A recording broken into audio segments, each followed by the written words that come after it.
अस्सलाम वालेकुम, नमस्कार, सत श्री अकाल एंड गुड इवनिंग। मैं हूं आरज़ू काज़मी और आप हमेशा की तरह से देख रहे हैं भेजा फ्राई। जी हाँ, भेजा फ्राई के नए एपिसोड के साथ हम हाजिर हैं और इससे पहले कि हम न्यूज़ की तरफ चलें, हमेशा की तरह आप सबसे रिक्वेस्ट है कि प्लीज़ जिसने भी चैनल को सब्सक्राइब नहीं किया है, प्लीज़, प्लीज़, प्लीज़, जी हाँ, चैनल को सब्सक्राइब करना ना भूलिएगा। और सबसे पहले हम चलेंगे और बात करेंगे प्राइम मिनिस्टर शहबाज शरीफ साहब की। जी हाँ, प्राइम मिनिस्टर शहबाज शरीफ साहब ने आज वोट ऑफ कॉन्फिडेंस उनके लिए किया गया था पार्लियामेंट में और उसको उन्होंने जीत लिया है। जी हाँ, सक्सेसफुली 180 मेंबर्स ने जो है वो उनके हक में फैसला दिया है, यानी कि प्राइम मिनिस्टर शहबाज शरीफ साहब के हक में फैसला दिया है और इस तरह से वो वोट ऑफ कॉन्फिडेंस जो उनके लिए था उसमें वो कामयाब हो गए हैं। इसके बाद ये बात जाहिर है कि सब लोग जो है बल्ले बल्ले कर रहे होंगे उनकी पार्टी के, लेकिन फवाद चौधरी साहब जो कि इमरान खान साहब की पार्टी से ताल्लुक रखते हैं आजकल। वैसे तो फवाद साहब जो हैं वो जनरल मुशर्रफ के पार्लियामेंट में भी थे, पीपल्स पार्टी में भी थे और न जाने कहाँ कहाँ थे। लेकिन बहरहाल इस वक्त वो पीटीआई के मेंबर हैं, पीटीआई की तरफ से जो है वो मिनिस्टर भी रह चुके हैं।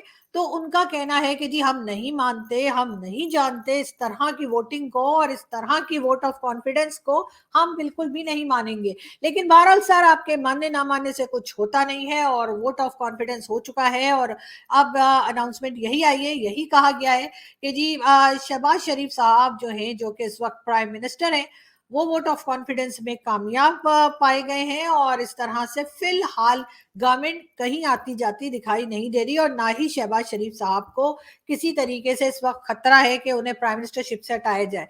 बात हम करेंगे बिलावल भुट्टो जरदारी की। जी हाँ, हमारे फॉरेन मिनिस्टर बिलावल भुट्टो जरदारी की, जो कि बिल्कुल तैयारी पकड़ चुके हैं, बैग भी पैक हो गया है। कहाँ के लिए भरा? भारत के लिए। जी हाँ, बिलावल भुट्टो जरदारी जाने वाले हैं इंडिया और ये तो सभी लोग जानते हैं कि बिलावल साहब जो हैं वो वहाँ पे एससीओ की मीटिंग के लिए जा रहे हैं, लेकिन साथ ही साथ ये भी बताया जा रहा है कि ना तो उनकी मुलाकात होगी या किसी किस्म की वन ऑन वन मीटिंग उनकी प्राइम मिनिस्टर नरेंद्र मोदी के साथ है और ना ही डॉक्टर जयशंकर के साथ है।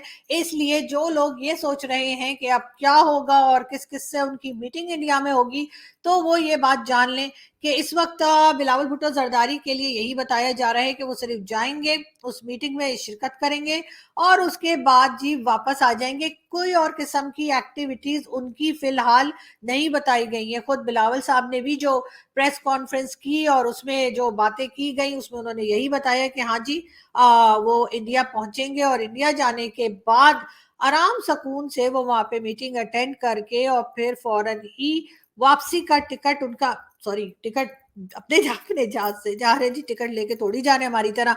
ये मुझे असल में, हम क्या करें, हम मिडिल क्लास वाले ना, हम इसी में रहते हैं जी। टिकट हो गया कि नहीं हो गया, सस्ती फ्लाइट मिल रही तो अभी बुक करा लो। लेकिन खैर कोई बात नहीं, वो अपने जहाज से हम लोग भेजते हैं। हमारा प्राइम मिनिस्टर हो चाहे हमारे फॉरेन मिनिस्टर हो, अपने जी प्राइवेट जेट है हमारे, ऐसे से उड़ते हैं बिल्कुल जी। तो वो अपने प्राइवेट जेट से जाएंगे और उसी से वापस भी आ जाएंगे। जाहिर है जो जहाज जाता है वही जहाज वापस भी आता है।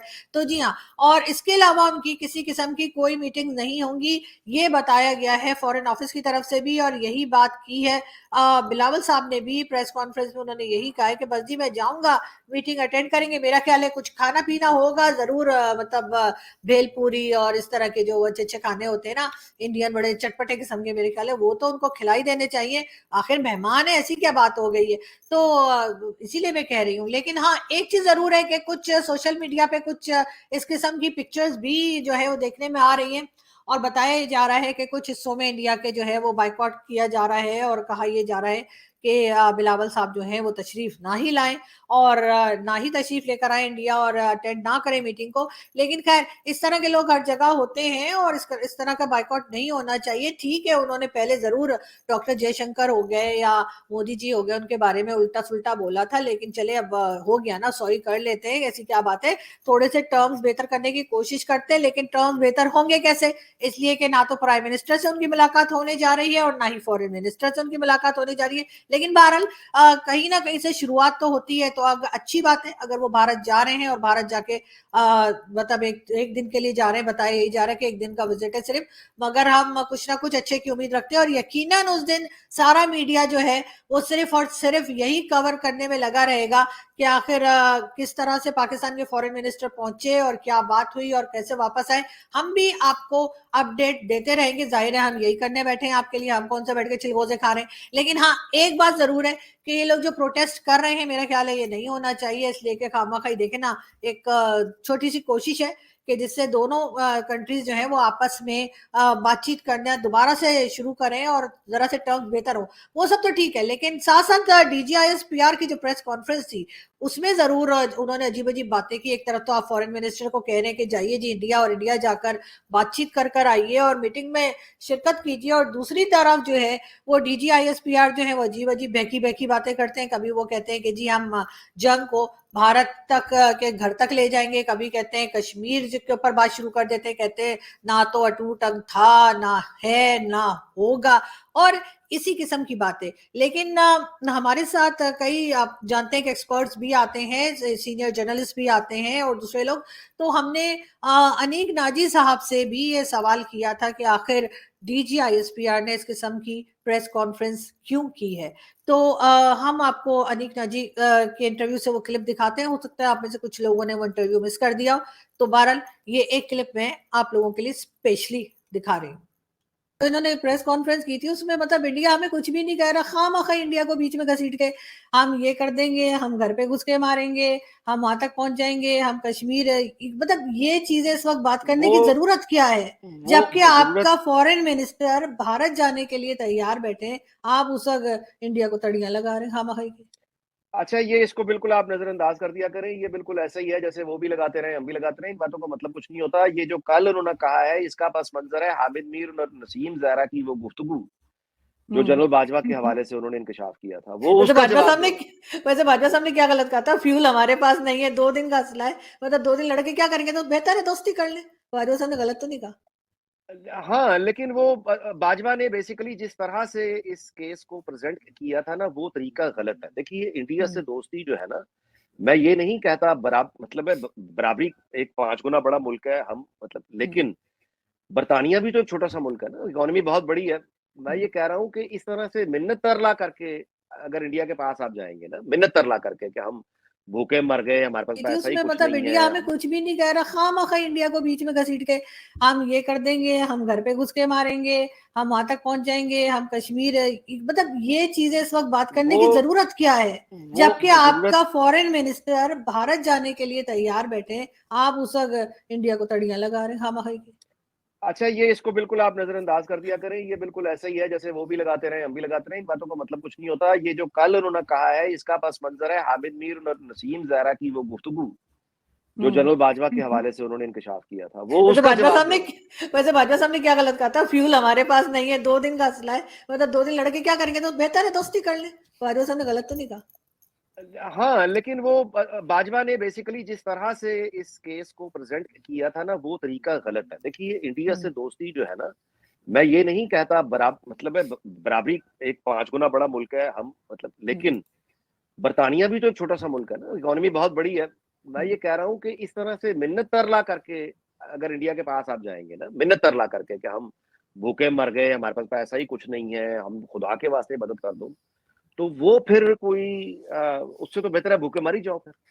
सर वो तो आम आदमी मरेगा ना, ये जो ऊपर लोग बैठे होते हैं, चाहे ये फौजी जनरल्स हो, चाहे ये पॉलिटिशियंस हो, नहीं, लेकिन चाहे हमें, मीडिया के लोग हो, इवन मीडिया भी हमारा जो ऊपर लेवल का मीडिया है, मैं तो आपसे ये थोड़ी गुजारिश कर भूखे रहा हूँ। मरेंगे, भूखे तो आम आदमी नहीं मरेगा नहीं, ना। मेरी मेरी गुजारिश ये है कि ये तो जनरल, ये जो शोर मच रहा है इसको आप नजरअंदाज करते हैं। मैं हम्म, आपको, people who matter, actually people hmm, who make decision, वो बहुत, मैंने आपको बताया, नंबर्स में कम है। और उनके हम्म, नजदीक ये जो रूटीन की गोलाबारी है, ये बातों शातों की, इनकी कोई हैसियत अहमियत नहीं है। ताल्लुकात जो है ना, तो हम्म, आप, यानी ना तो नफरत अच्छी है, गुंडागर्दी अच्छी है, टेररिज्म और ये, मतलब ये गलाजत, ये ना तो इससे कोई फायदा हुआ है, नुकसान तबाही का रास्ता है। हम्म। और जो दूसरा है कि जैसे मर गए हैं खुदा दे, वो भी तबाही का रास्ता है। तो सर सबसे तो आप कह रहे हैं नॉर्मल होके, IMF, सर आप IMF से कह रहे हैं, वर्ल्ड बैंक से कह रहे हैं, चाइना से कह रहे हैं, सऊदी अरब से कह रहे हैं, हर गल्फ कंट्री से पैसा मांग रहे हैं, यही तो बता रहे हैं हम मर गए, तो फिर इंडिया से कहने में क्या हरज है, उनको तो वैसे ही दिखाई तो दे रहा इसका है। मतलब है कि ये फेज अभी भी ठीक नहीं है ना, जब पहले इस जी, ये थे अनीक नाजी और इनकी बात आपने सुनी और ये कह रहे थे कि जी हमें क्या ज़रूरत पड़ी है कि हम इंडिया के सामने जाएँ और कहें जी हाँ जी, हम मर गए। तो ज़ाहिर है मैंने जो बात कही मैं उस पे अभी तक कायम हूँ कि बिल्कुल जी, अगर हम सारी दुनिया से कह सकते हैं कि जी हम मर गए, हमारे पैसे दो, हमें पैसे दो, हमारी मदद करो, चाहे वो आईएमएफ हो, चाहे वो वर्ल्ड बैंक हो, चाहे गल्फ कंट्रीज़ हों, चाइना हो, तो फिर इंडिया से क्यों नहीं भाई? और आसानी रहेगी ना, वो तो हमारी ज़बान को भी समझते हैं इंडिया के लोग और इसके अलावा ये भी है साथ-साथ कि वो थोड़ा-सा हमारा ख़्याल भी करेंगे और हमारी बात को, हमारी प्रॉब्लम्स को भी समझेंगे। तो मेरा ख़्याल है कि कोई हर्ज नहीं है अगर हम इंडिया से भी कह दें कि जी हमारी मदद करो। लेकिन बहरहाल ये कहते हुए ज़ाहिर है कि थोड़ी-सी हमें अपनी अकड़ जो है वो साइड पे रखनी पड़ेगी, जो फ़िलहाल हम रखने को तैयार नहीं है। मगर फिर भी हम ये ज़रूर चाहेंगे कि जब बिलावल भुट्टो जरदारी जाएँ तो कुछ बेहतर बात करके आएँ, लेकिन साथ-साथ डीजीआईएसपीआर की जो प्रेस कॉन्फ्रेंस थी, कम से कम मैं तो उस बात से बिल्कुल भी एग्री नहीं हूँ कि इस किस्म की बात उस वक़्त उनको करनी चाहिए थी और या इस किस्म की तड़ियाँ लगानी चाहिए थी। बहरहाल देखते हैं कि जी आगे क्या होता है। बात हम करेंगे मौलाना फज़लुर रहमान की।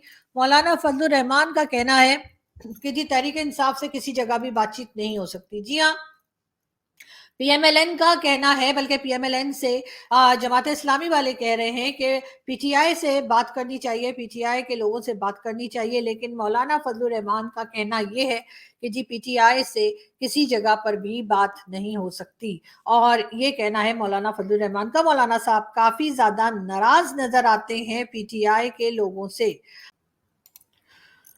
पीएमएलएन के मेंबर जी परवेज रशीद साहब का कहना है कि जी साकिब निसार का जुर्म मुल्क बेचने से कम नहीं, यानी कि जस्टिस साकिब निसार साहब जो हैं वही डैम वाले बाबा जी हाँ, जो डैम फंड जमा करके और 9-11 हो गए, उनका जुर्म जो है वो मुल्क बेचने से कम नहीं। बहरहाल देखते हैं कि इनकी इस बात के ऊपर कोई एक्शन होता भी है, यानी कि किसी किस्म की कोई बात की जाती है साकिब निसार साहब के बारे में या नहीं, या उन्होंने जो डैम फंड के नाम पे बेवकूफ बनाया है उसके ऊपर कोई बात की जाती है या नहीं।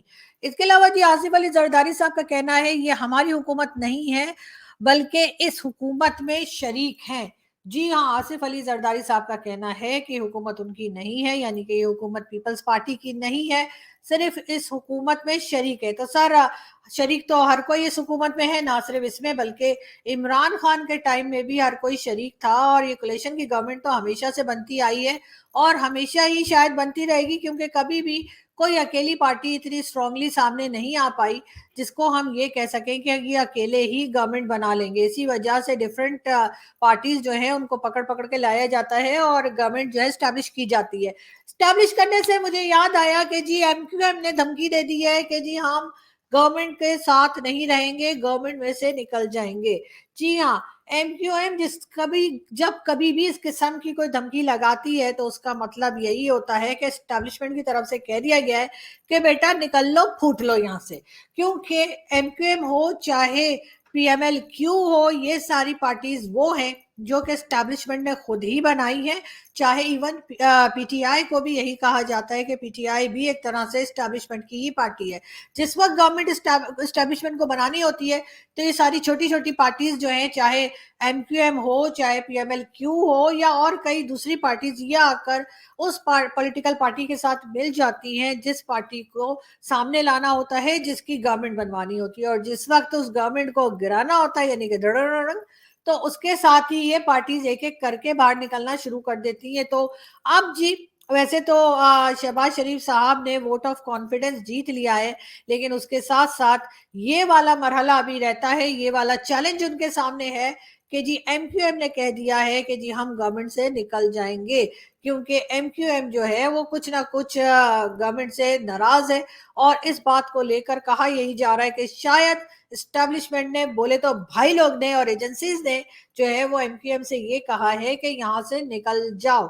अब क्या गवर्नमेंट उनको मना पाएगी या नहीं, ये तो आने वाला वक्त ही बताएगा, लेकिन फिलहाल यही कहा जा रहा है कि जी ये लोग निकल जाएंगे। और साथ साथ हम बात करेंगे प्राइम मिनिस्टर शहबाज शरीफ साहब की। प्राइम मिनिस्टर शहबाज शरीफ ने पीटीआई से डायलॉग के लिए इत्तेहादियों का, यानी जो लोग उनके साथ अभी इस गवर्नमेंट में शामिल हैं, जो लोग अभी उनके साथ इस गवर्नमेंट को बनाने में शामिल हैं, उन सब पॉलिटिकल पार्टीज का इजलास बुला लिया है और बातचीत करेंगे उन लोगों से और फिर डिसाइड होगा कि आखिर पीटीआई से बात के लिए कौन सा दिन मुनासिब है और कब पीटीआई से बात करनी है।